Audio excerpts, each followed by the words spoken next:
Good. 7 o'clock, we'll call the meeting to order. Would you please join me in the pledge of allegiance?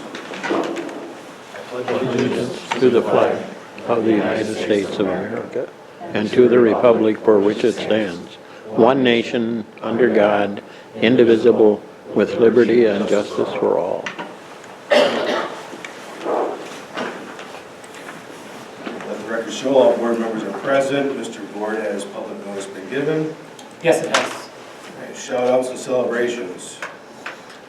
All right, I don't know if I've received any. Mr. Coleman, have you received any?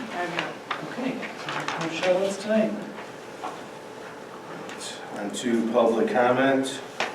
Per policy 0167.3, anyone wishing to participate in the period of public comment must be a resident of the Richland School District, the parent or legal guardian of an enrolled district student or an enrolled district student. Persons wishing to participate must be physically present at the meeting and must register in advance. A total time allotment of 30 minutes will be given for public comment.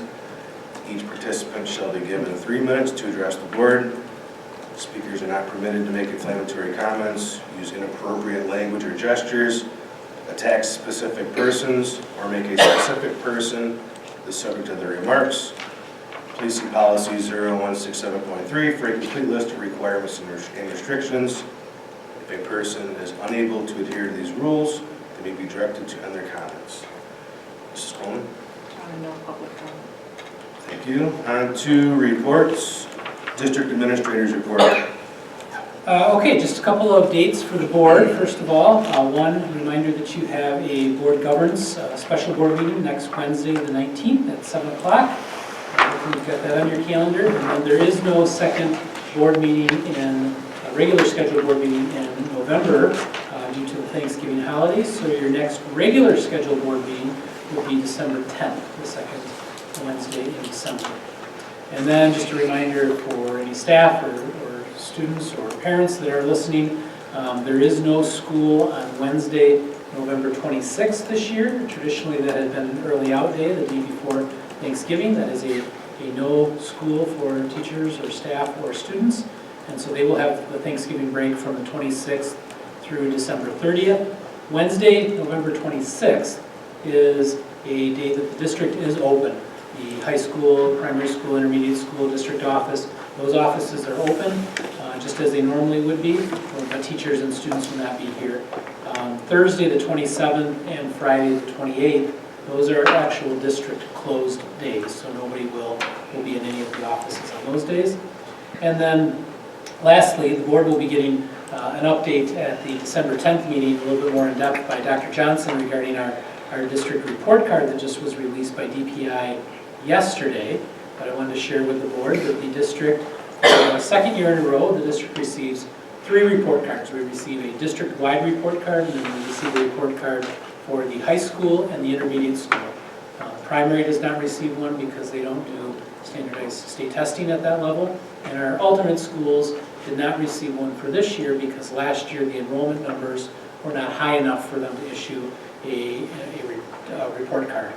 There may be identifiable information if the student count is too low. But for the second year in a row, the district as a whole received a 4-star, which is exceeding expectations. And both our intermediate school and high school received that same 4-star rating individually, which again exceeded expectations. So the district is trending in the right direction with its report card, primarily due to the growth that we've experienced with our lower level learners. So, but again, Dr. Johnson will be giving a more thorough update in December on the district report cards and the individual report cards and how that breaks out. But wanted the board to know, they may have already seen that because it was released yesterday. Any questions from the board? Okay, thank you so much. And board member reports. The Ad hoc Construction Capital Projects Committee met tonight. Me being fortunate enough to come in a little late, I was the elected chairperson, so I appreciate that for my committee members. We received a capital projects update. The big thing there was we are on track with primary school opening up the classrooms by Christmas. We had a referendum financial report. Right now, we're standing pretty good with what we've got planned. We're going to keep a contingency of a minimum of $500,000 till we're further into projects and to know exactly where we stand. We did talk about the change orders, and the change orders are when we have a construction project that's planned out, they get into it, they find something that's not quite right, and they have to make changes to it, updates, stuff like that. So we just need to do approval on that, and some of that is on the packet tonight. And with that, we will be meeting again soon and have more discussions of what's coming. The School District Foundation met on October 20th. We wrapped up the outstanding alumni discussion and discussed about things that we could do to improve and change how it went. I think in my tenure, this past homecoming presentation was probably the best we had. We actually moved it into the LGI, had a reception beforehand in the East Commons, and had a video presentation. And so we just talked about ways that we could tweak that to make that even better. And then we're also working on changing how we are displaying the outstanding alumni recipients. We're working with our tech ed department and we're working on getting some mock-ups on how we can better display those, because right now they're banners that are hanging up along the ceiling in the East Commons. Most people don't even realize that they're there. So we're going to do something different with that. And then also the scholarship application for the seniors is now open for them to be able to start filling out that paperwork to be able to be awarded money for going to school, whatever that looks like for next year.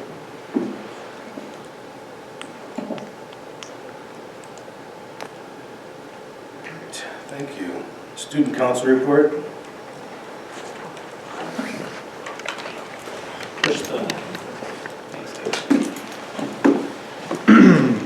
Good evening, everyone. My name is David Dadoon, the parliamentarian for the Student Council, and I'm here to give the Student Council report on what we've been working on recently.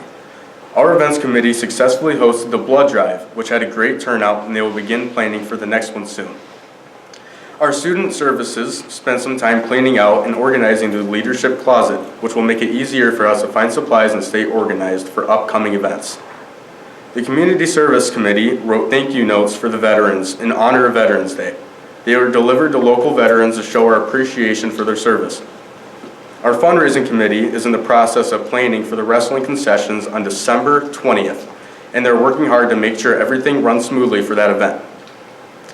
And finally, a few members from our student council had a Zoom call with River Valley Student Council.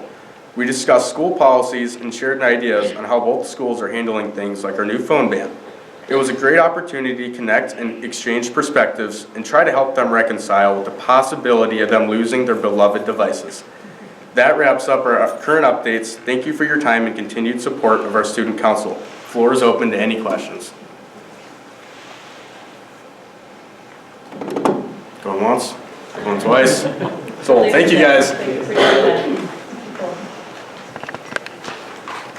Charter governance board report.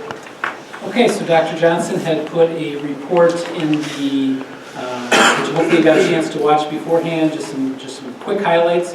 If you have any questions, she's here tonight, that they reviewed. She talked about the Charter Governance Board reviewing budgets, discussed some upcoming student activities for Hive and partners with some field trips and a science project in conjunction with the high school construction class. They agreed that they were going to create a dedicated partner handbook for students and family, and then they voted to rename the group from the ROA to the Richland Charter School Governance Board, so that it can reflect oversight on both programs. Those are just some highlights. Hopefully you got a chance to watch the video. If you have any questions, again, Dr. Johnson is here tonight, and I'm sure she's more than capable of answering them for you.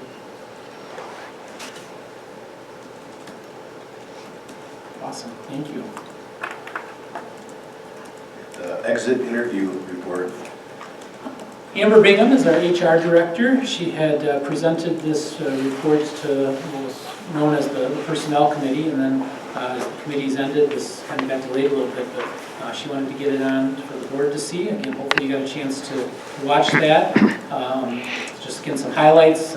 She's been conducting interviews, exit interviews for about 3 years now, over 60 employees. Most of them, or I should say an average of about 9 years of tenure. Staff generally viewed their experience with the Richland School District as positive. 83% rated it very positive. 85% said they would recommend the district to others. And nearly 90% reported good relationships with supervisors.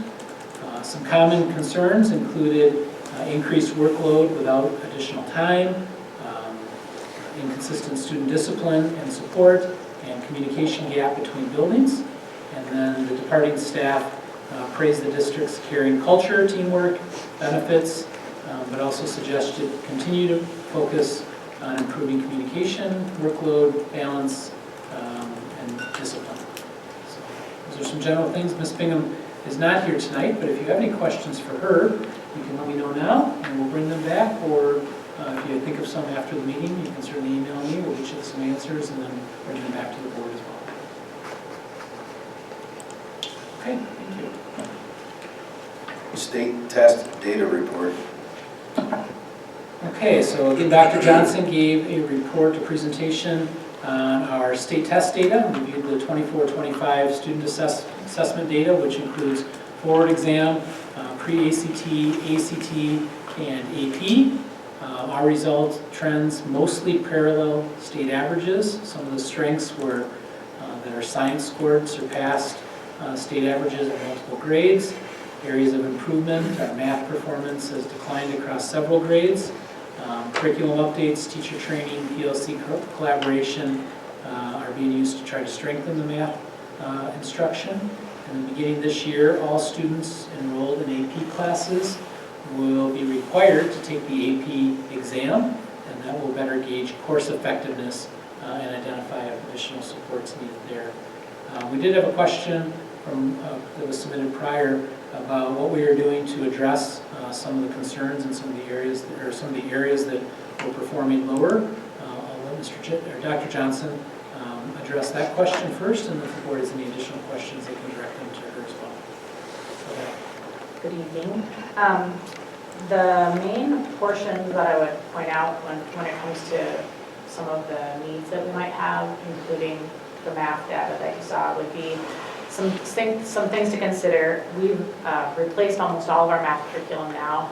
In my tenure here, we just replaced the middle school math, which I'm guessing, I think is about 13 years old. It was on an 8-year cycle, which is an odd one. I don't know how that happened before I was here, but so essentially I think that as we have new resources and the staff gets well trained on these resources, and we eliminate or cut down on staff turnover, especially in some of those departments, that's going to make a huge difference. But the staff training for me is going to be a big focus as we move forward.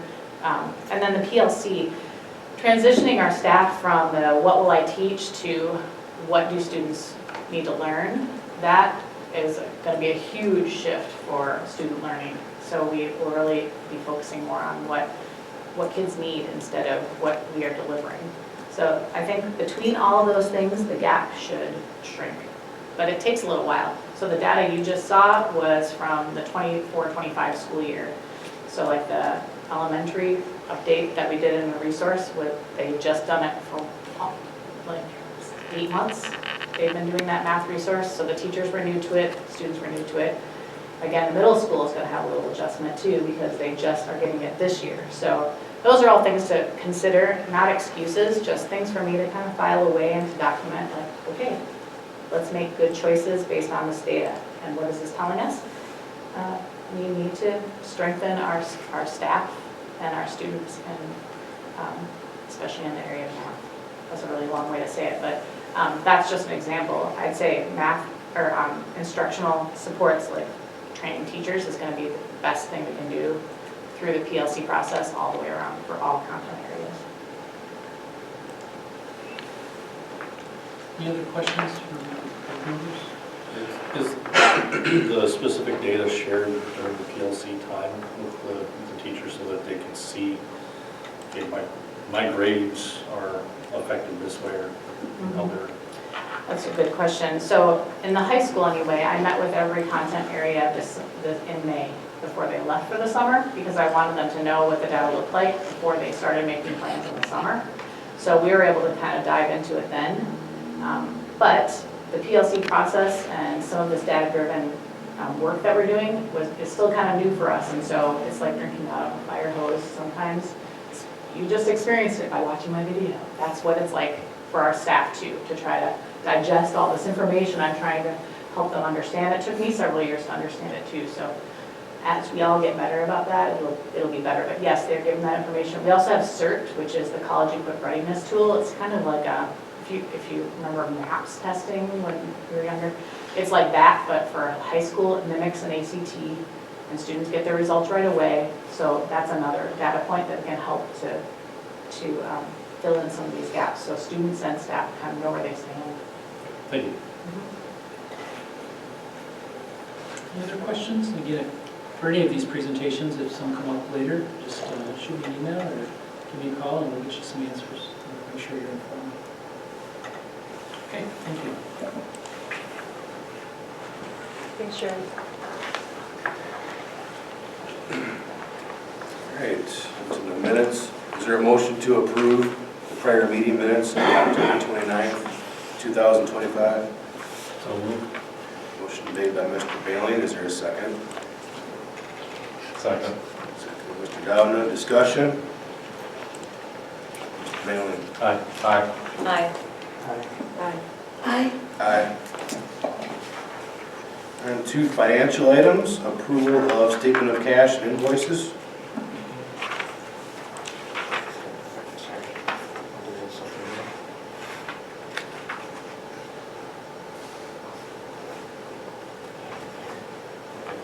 I'd like to make the motion to approve the statement of cash dated November 5th, 2025. Approve Community First. And approve Community First General Checking Account checks number 87677 through 87741. And ACH number 252603 869 through 252603969. EFT number 202500081 through 202500109. Minus for checks number 252603814 for a net total of $813,937.89. This is for the purpose of the general operating costs of the district. Motion was made by Mr. Miller. Is there a second? I'll second. Second by Mrs. Thompson. Mr. Bosworth, anything you want to point out or add? Nothing to add? Thank you. Discussion? Mr. Downa? Aye. Aye. Aye. Aye. Aye. Aye. Bond proceeds update.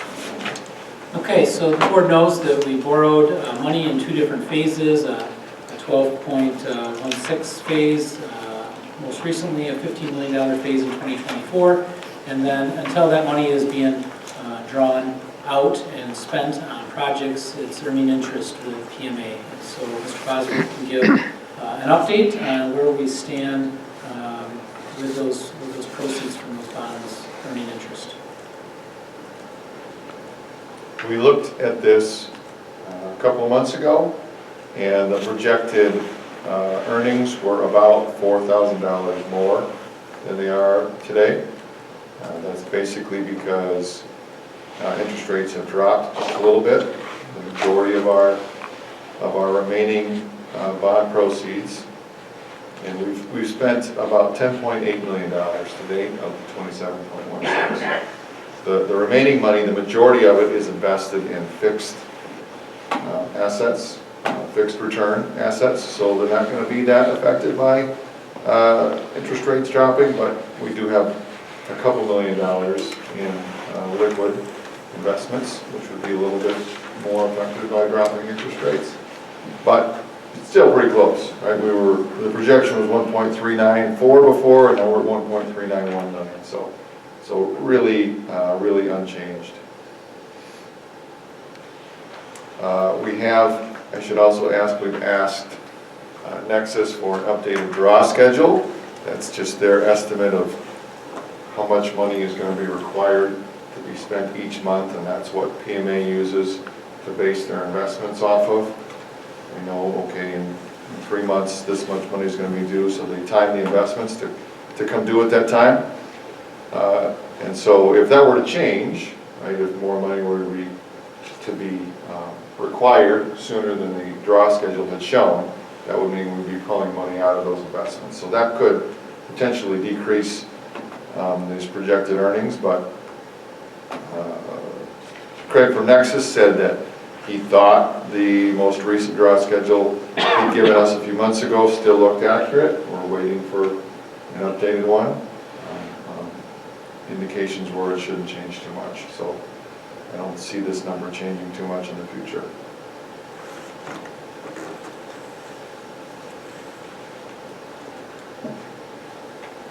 Any questions for Mr. Bosworth?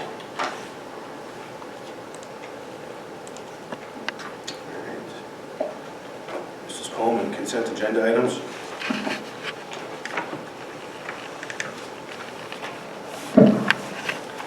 Motion to approve the consent agenda items as presented. Motion to accept the donation of $900 from CK Norman Development. Motion to accept the donation of winter clothing valued at approximately $1,500 from Amazon Hub Deliveries Together We Give. Motion to accept the donation of classroom snacks valued at approximately $160 from Amber and Dustin Monless. Motion to accept the donation of $1,127 from Hornet Football Summer Camps Incorporated. Motion to accept the donation of snacks valued at approximately $200 from the Richland Center Shopping News. Motion to accept the donation of $500 from the Highland Haunted Hayride. Motion to approve one open enrollment in application and deny one open enrollment in application due to space resource limitations for the 2025-26 school year as presented. Thank you. Is there a motion to approve the consent agenda items? So moved. Motion made by Mr. Dowd. Is there a second? Second. Second by Mr. Miller. Mr. Porter, anything you want to point out or add? I do not. Thank you. We have a motion to second. Any discussion? Mrs. Sharp? Aye. Aye. Aye. Aye. Aye. Aye. Aye. Is there a motion to approve the modified agenda? So moved. Motion made by Mr. Bailey. Is there a second? Second. Seconded by Ms. Troxel. Discussion? Mr. Miller? Aye. Aye. Aye. Aye. Aye. Aye. Aye. Alright, information and discussion items. The Drug-Free Communities Grant update.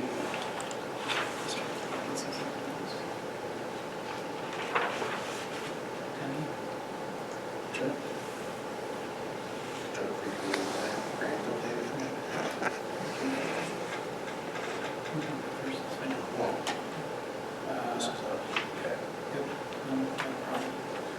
Okay. Okay, so the Drug-Free Communities Grant update, all right, so I had shared with you that our business office, especially being down one, we could handle continuing the grant as long as Betsy Raisler was in her role, or if we got somebody experienced in her role, but that we didn't have the resources to train somebody new. So we were looking at other avenues for the drug-free community grants to sit. All right, I had shared that many of these grants, it's housed with Health and Human Services. All right. In addition, we're now in year 7 out of 10. We won't be eligible for another renewal. We've already got the renewal. And if the work that the grant is doing is to be sustainable, it really can't live with the school district, because if it lives with the school district, there's almost zero chance that we're going to have the resources and the extra funds to keep it going, right? We were the fiduciary. It worked. Like most grant money, it's all great when it first comes in as a seed, but to keep it sustainable is a problem. And so we've been looking for another entity to take on the fiduciary role of the grant. And in working with Betsy, we believe we have a plan. However, due to the governmental shutdown, any federal grants, we can't get any answers on right now, nor have we been able to for the last 40 days or so. And so hopefully, when those folks start working and being able to answer questions again, we will get some of the questions answered and to see if the plan that we have can come to fruition. Now, I spoke with her today via email, and I can't share with you the plan yet because the entity that is looking at potentially taking it on has to jump through some of their own internal hoops, and they don't necessarily want it public, all right? And so I'm hoping in the coming weeks that we will be able to share with you that we have a plan to transition the grant to another entity, someone who will be able to not only keep it through the life of the grant, but has a much higher chance of keeping it sustainable and all of the work that is being done in the community. We would probably have to enter into an MOU with that entity to be able to do some of the same things that Ms. Reitzler was able to do being housed in the district. In that meantime, we're operating status quo. Betsy's continuing to stay on. She's prolonging her retirement. We're continuing to do what we can do to support that from a financial standpoint and be the liaison between that. But we're very, very optimistic that we've got a plan that not only places it in an entity that we think can do a lot of good, but more importantly, can keep it intact post-grant funding. I'm excited to be able to share that when I can, but I can't right now. But I will answer any general questions that you might have regarding that, but I am optimistic. Any questions? Okay, thank you. Board member terms? Okay, so at the last board meeting at the end of October, I had incorrectly told you that Mr. Bailey and Mr. Dowden, I believe, were up for terms, as well as our appointed person. I was looking one line down below that, and that is not accurate, so I want to make sure that we get it corrected. So for the April 2026 elections, Ms. Troxel, who is holding a position that's in Area 4, that's an at-large position. So anyone that lives in the Richland School District boundaries is eligible for an at-large position, along with Ms. Troxel, should she choose to run again. That position will be up for election in April of this next year. Ms. Sharp's position, Ms. Sharp took the position of when Robin Dickman resigned. She took the position in the last of the 3-year term. Therefore, that term is up for election in April of 2026, and so that position will also be eligible, and it will be a full term starting in April of 26 for 3 years. And Ms. Sharp also represents Area 4, which is an at-large position. So again, anyone who is an at-large. And so the way that will work for those two positions is there will be a candidate pool, and the top 2 vote getters will get the 2 at-large positions. Okay, that's how that would work. And then Ms. Thompson, she took the position that was vacated by Lee Van Landijk. That position represents Area 1 East, and Area 1 East consists of Henrietta, Orion, Rockbridge, the town of Richland, Univista, and Willow townships. Okay, so those townships there, if someone is a member of those townships, a resident of those townships, and a resident of the Richland School District, some of those townships also represent other school districts, then they would be eligible to run. Ms. Thompson, when she was appointed to fill the 2nd year of the term that was vacated, and then she would run, or that position would run for re-election for the 3rd year in April. Okay, so hypothetically, if Ms. Thompson runs again, then she would run in April of 2026 for 1 year, and then that term is actually up for re-election again in April of 2027 for the full term. All right, so the person could potentially be running 2 consecutive years I believe Mr. Bailey had to run 3 consecutive years, so that's the record for right now. You do have in your memo there where everybody sits, what positions they represent, and when their terms end. But for this upcoming election, it will be Sheila Troxel, Jill Sharp, and Tiffany Thompson's position. Candidacy papers will be available in the district office after the 1st of December, and then incumbents would have until late December. I don't have the official date in front of me, but late December to declare candidacy or non-candidacy, and then the rest of the general public has about 1 more week to decide. So if someone is not running, make sure that you are filling out your non-candidacy paperwork, and then the general public has another week or so to decide if they want to run. That's general information. I want to make sure that that was corrected and on the record for being corrected, that Mr. Daly and Mr. Doudna are not up, and they will not be up until the 2027 election. We're not trying to get rid of you or anything like that. So, any questions from the board on terms or elections or what needs to happen? Incumbents or others? Okay, thank you, and I apologize for the error, but hopefully that is now corrected. Referendum, financial update, change orders, and alternate projects. Okay, so this is, again, just for information. We don't need to make any decisions at this point. Our ad hoc capital projects and construction committee met, as Mr. Doudna referenced earlier this evening. They were given the same information. I'm going to start off by just walking you through the financial update, halfway down through this memo. So the top section, the very first section, these are items that were bid upon. Okay, the general scope was bid and awarded, and the bids came in either over budget, which would be indicated with a positive number in red, that would be bad for all practical purposes, or under budget, and they're indicated with a negative number in green, okay, which would be good for us. So we started off back in June of last year, 2024. The roofing project came in at almost $1 million under budget. The primary school came in over budget. The intermediate school came in under budget. High school was over budget. And then the district-wide, these are things like camera upgrades that cover multiple buildings, internet infrastructure, those kinds of things. Those were within the scope. We haven't overspent, we haven't underspent. There's no savings or extra cost at this point, so that's budget neutral.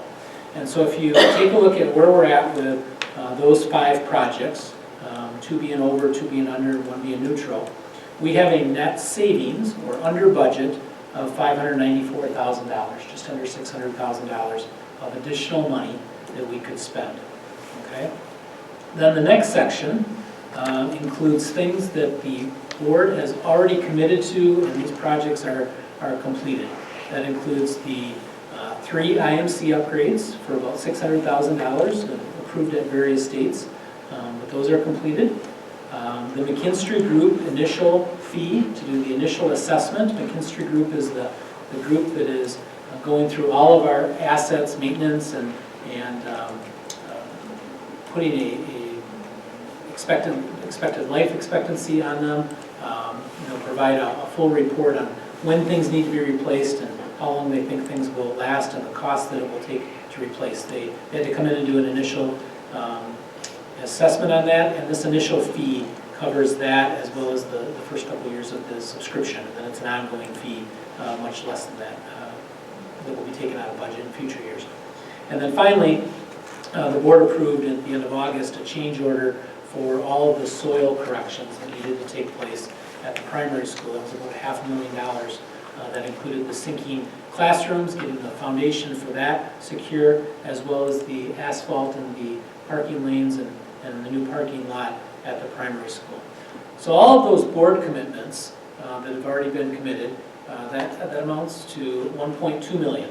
Okay, and so that leaves us with a net savings or deficit in this case of about $650,000. Okay, so if you take the $600,000 up above that was a savings and 1.25 that's an add-on, that leaves us in the hole, so to speak, of about $650,000.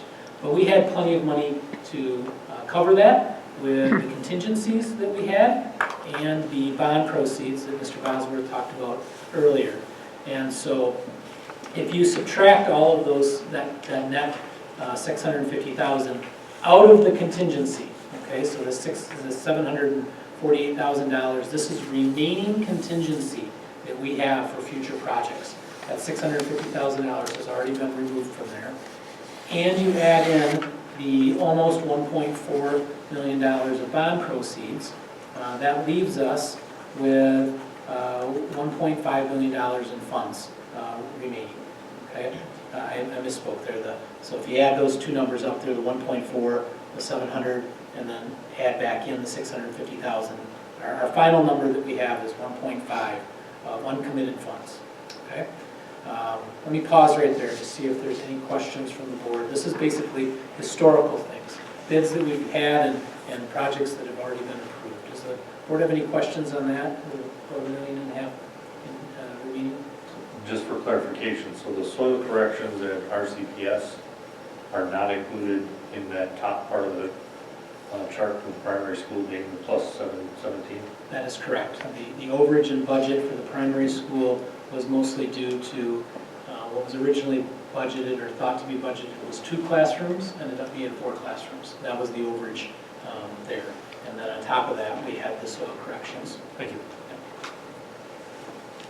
Any other questions regarding that? So in summary, you can certainly look at, and I'm happy to answer any questions line by line, but in summary, as it sits today, right, where we're at with all of the bids and what we know has been done and what contingencies we know and what we're expecting for bond proceeds, we have about $1.5 million in extra money. Okay? That includes our contingencies though, so that means when they get into the intermediate school and they open up a wall and realize something was done wrong or is faulty, that has to come out of the 1.5 moving forward. And that's as it sits to date, or at least as of November 4th.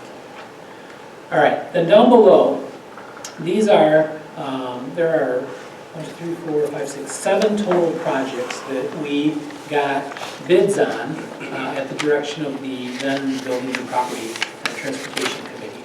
And so I'll go through those, and they're broken up into projects that we are recommending the board move forward with sooner rather than later. Again, this is just for information, so this will come back in December. And then projects that we're not saying are things that we don't think should be done. We're saying there's no benefit in doing them right away, and you can wait and see what things end up being. Just talking through all 7 of these projects. The bathroom remodels, these are full bathroom upgrades for the 3 public bathrooms in the high school. These are full gut jobs, right? New fixtures, new sinks, new tile, new everything. They'll basically mimic what, if you've been down to the primary school and saw the new bathrooms down there, they'll mimic those. And this would be for the restrooms down on the athletic end, the restrooms just down the next hallway here, the main bathrooms for students and public here, and then the bathrooms down on the west end by the band and choir in the auditorium. Okay, those 3 bathrooms will get a full bathroom remodel. The original scope was just some upgraded painting and some upgraded sink and counter fixtures, but not new urinals, toilets, tile, those kinds of things. And so this would, again, mimic what is currently at the primary school and what will be done at the intermediate school. The Hive Drive, the $167,000, that's our estimated cost, our portion, in splitting it with the city. The city has a grant, and so same challenges that we're facing with the DFC and getting answers. I'm sure they're experiencing some of the same delays. So we're kind of in a little bit of a holding pattern. We're still optimistic because that price was quoted with people doing some of the work up here at the high school and being able to take advantage of this, the scope of project, having heavy equipment on site. If it gets delayed too long, they may have to go out for bid, or they'll still have to go out for bid, but they may get someone else to be able to do it, or one of the people that are currently doing it, but it'll be out of the timeline, and that may increase the cost. So we're still kind of waiting to see on that. The intermediate school health upgrades, this is really health and counselor upgrades. Moving the counselor and the nurse at the intermediate school from the office to the area right across the hallway and renovating that so that the nurse has a little bit more privacy, and also an area for students to be at in that with the nurse, as well as a seclusion room and a counseling room for our counselor. And then that would open up space in our intermediate school office for a conference room and a back room for kind of dual exit. That would come in at $69,000, give us a firm price. And then primary school painting upgrades. This would be an epoxy paint and orange and black stripe on the hallways, all the main hallways. So down the second grade wing and then the entire main hallways in the primary school. If you've been down there, it needs paint. After the construction, it needs paint even more. So that is a firm price on being able to do that. Jumping down to the things that we're kind of recommending to hold, at least right now, would be some bus lane improvements. We had Nexus and the engineers, civil engineers, do some concepts of what would it look like to kind of mimic what we do up here at the high school, where all the buses are kind of angled in at an angle, and that's going to be at a cost of about $190,000.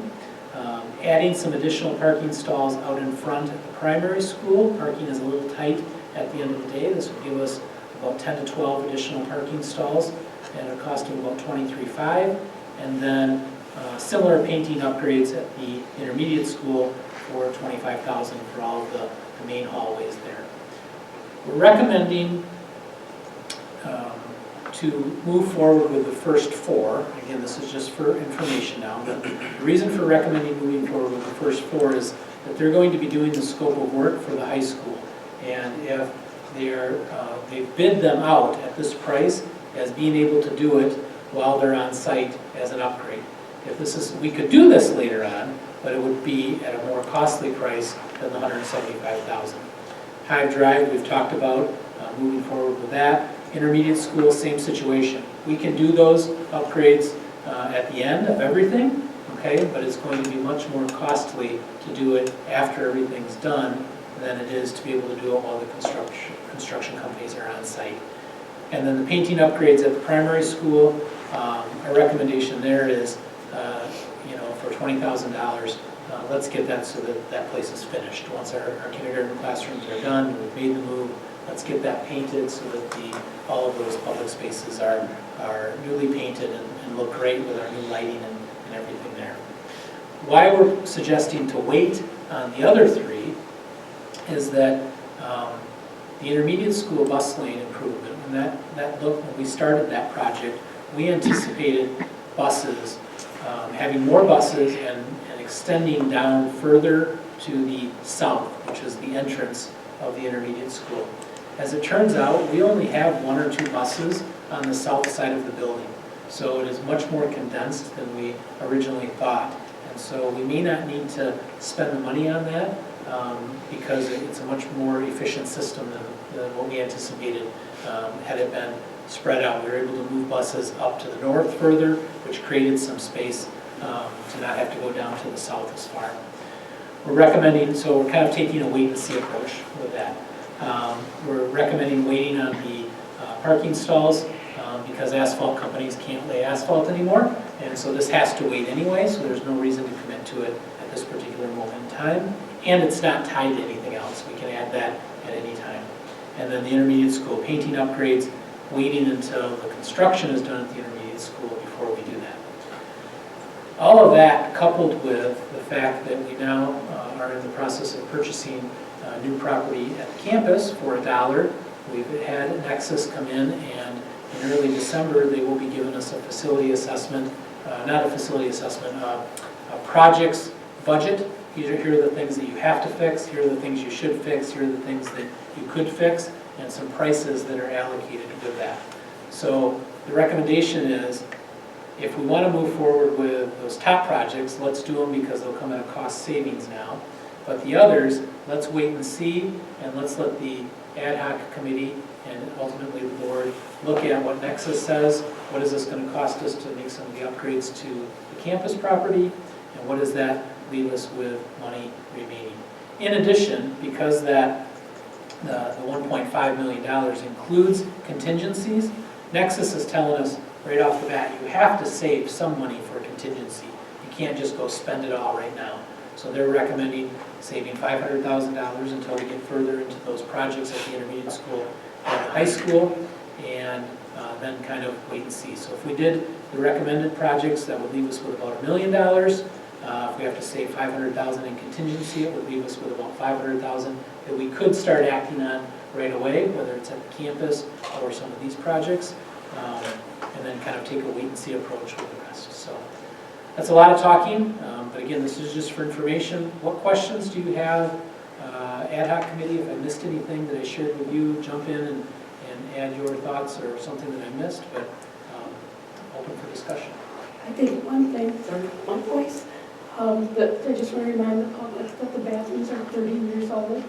So I don't know if people, sometimes everything is referred to as the New high new school. high school, but the bathrooms aren't 30 years old, and so they need some updating. Turn it back over to you, Chair, or President. Great. District vacancies and appointments. I don't know if there's any other questions. We're just going to have you lead the discussion, so I'm sorry. Any other questions? Or thoughts or anything. I mean, you can jump to the next one if you want, but I'm happy to answer any questions. So. Okay, so right now the timeline is that the ad hoc committee is going to meet in early December. We're hoping that Nexus can provide them with a report, and that then that can come to the December 10th board meeting after already going through the committee. If it can't get to a committee beforehand, then it likely will just come right to the board. Is that accurate, Mr. Dowden? Yes. We're on that committee. Okay. All right. With that, now I'll turn it back over to you for the next thing. Okay. All right. The district vacancies and appointments. All right. And I apologize, I have this as 10 a.m. my agenda, so usually is first, but, so we do have four. Yeah. I think that's probably what it is posted, so. We have 4 vacancies right now. I've talked about the drug-free communities project coordinator. That's kind of on hold until we get a little bit more guidance there. We have 2 night custodians, both up here at the high school. I believe they're doing interviews for those positions tomorrow, so hopefully we will have those positions filled. And then we just had some openings that we posted here in the last 8 to 10 days, a behavioral tech position that we need to fill at the iThrive Academy. We were fortunate to be able to borrow some of the staff from the Motivate over in Reedsburg, and now they'll be transitioning back. But it was great to have their help, but we've got a couple of vacancies that we need to fill, and iThrive for that. So that's open. Actually, that just closed, so we'll be looking at applicants and getting interviews for those. Any questions regarding that? Not too bad on vacancies right now, especially after tomorrow. If we can get a couple of custodians here, that'll relieve the rest of them. Anytime there's a vacancy, right, it's a burden on everybody else. Everybody's got to do just a little bit more or a little less somewhere else. So, okay. Great. To action items, award snow plowing bid for 2025-26. Okay, so the board saw timeline and specs back in September, and then we had bids. We opened the bids. We had 2 bids. One was from Waldner Landscaping, and one was from Advanced Contracting.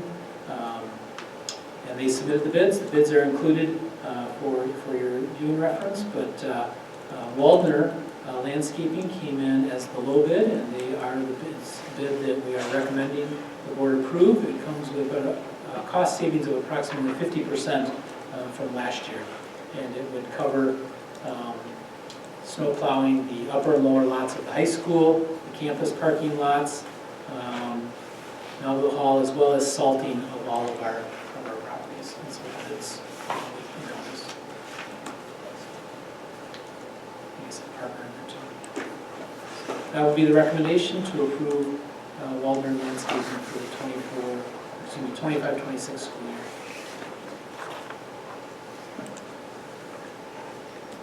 So with the scope of work,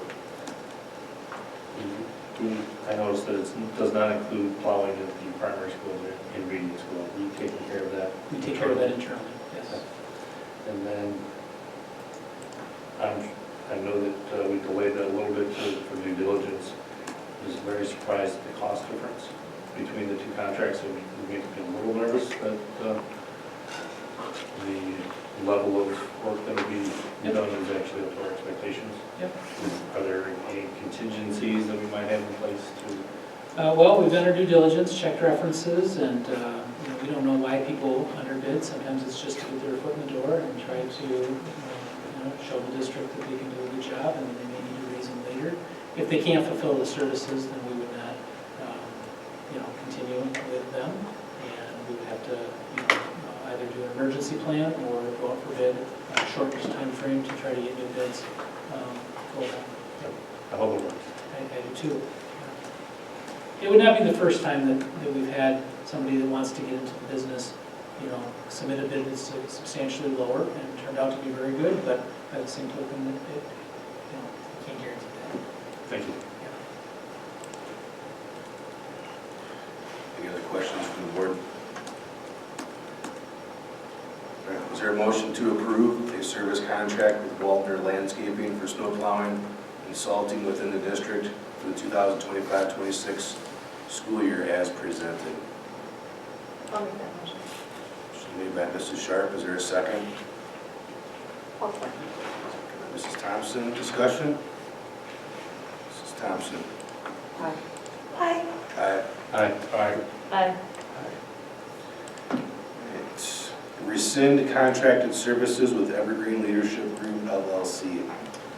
Okay, so back in August, the board approved moving forward with the Evergreen Leadership Group, ELG, to guide the district through some strategic planning that will be taking place here starting at the end of in December, and moving the vast majority of the work would be after the first of the year into next spring. Since that decision had happened, there's been some concerns that there's a very close connection with the Sun Prairie School District, and Sun Prairie is going through some public struggles, and so in our conversations with the Evergreen Leadership Group, they completely understand that and are willing to let us rescind the contract without penalty. They understand the public perception that's taking place, and so the recommendation is that while we're committed to the strategic planning process, that we rescind our contract with the Evergreen Leadership Group for strategic planning. Any questions?